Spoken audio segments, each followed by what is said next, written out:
So let's look at check-in. Two types of main check-in process are carried out at an airport. Traditional, where all of the checks are carried out at a traditional check-in desk with an operator, and automated, where some of them are carried out online and the check-in process at the airport is reduced to a smaller element and maybe just even bag drop. With an automated check-in, we replace the traditional check-in with a self-service counter and a bag drop facility. This removes some elements of human interaction from the check-in process and allows more effective use of space. It's a faster process and allows more passengers to be processed in the available space.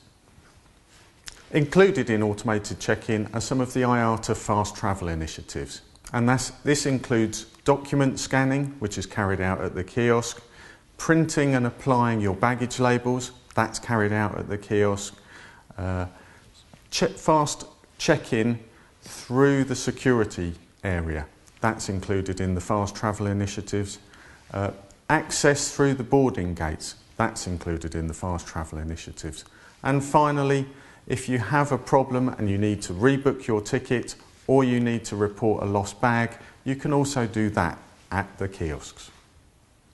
If we look at an example, the slide that I'm showing is a picture of Terminal 5 at Heathrow. This new facility, operated by British Airways, uses these fast travel initiatives. It has kiosks where passengers come and check their documents. And then situated behind them on the next slide is the bag drop area. Once the bag drop has been completed, passengers then move straight through to security clearance. Let's look at the passage of the hold baggage through the airport. Once you've done your bag drop, the bag disappears from view down a series of conveyors. Those conveyors typically take the bags down to a lower level of the airport where they are sorted through the system and scanned for security problems and issues. Once they've been through the scanning process, they are allocated a route that takes them down to a make-up area where the make-up loads are built, ready to be put onto the aircraft.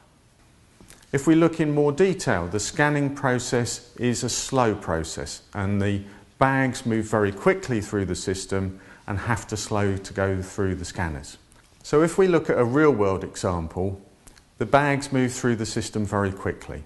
So you will have a number of scanners in a row to handle and split and divide the load. The scanning process takes a number of seconds, and so it can't operate at the full speed of the system. Also, there is an area for rejecting bags that fail the scanning process. So typically a computer will look at the image first on the screen and decide whether there are any threats present. If there are any threats present, it presents an image on the screen to an operator and allows the operator 15 seconds to decide whether the bag is safe to proceed or not. If the bag is not safe to proceed, the operator takes no action and the system automatically diverts that bag off to an area where the bag may be manually searched or swabbed for any threats. Once the bag has been checked, it's then reintroduced into the baggage system and makes its way down to the make-up area. What do the scanners do? Well, the scanners are X-ray scanners and they are what's known as a CT scanner. CT stands for computed tomography, and they take an X-ray of your bag from a number of different angles and they combine those pictures to make up a 3D image. That 3D image is then presented onto the screen so that you can see what makes up the bag. So let's look at the security process now. Passengers move from the check-in area into security. And security can be a central search area or it can be distributed throughout the airport, and these security checks can be carried out before passengers enter the gate area. In the security area, a number of checks are carried out.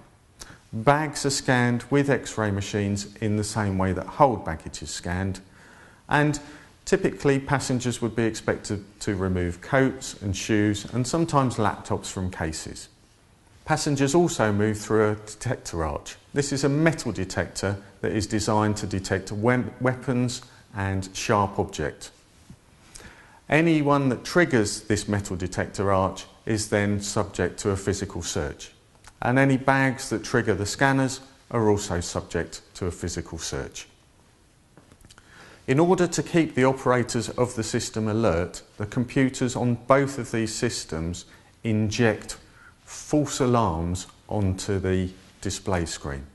So as an operator is seeing a bag come through, every now and again the computer might inject the image of a suspicious device or a weapon onto the screen. And the idea is that the operators are supposed to detect that and reject the bag. This allows the measurement of performance of the security staff on a day-by-day basis. As the operators log into the screens, we know which operator is using which machine, and we can see the performance of each of the operators so that we can identify someone who might have particularly poor performance or performance which is failing, and we can take them offline and give them additional training to support the process and keep the standards high.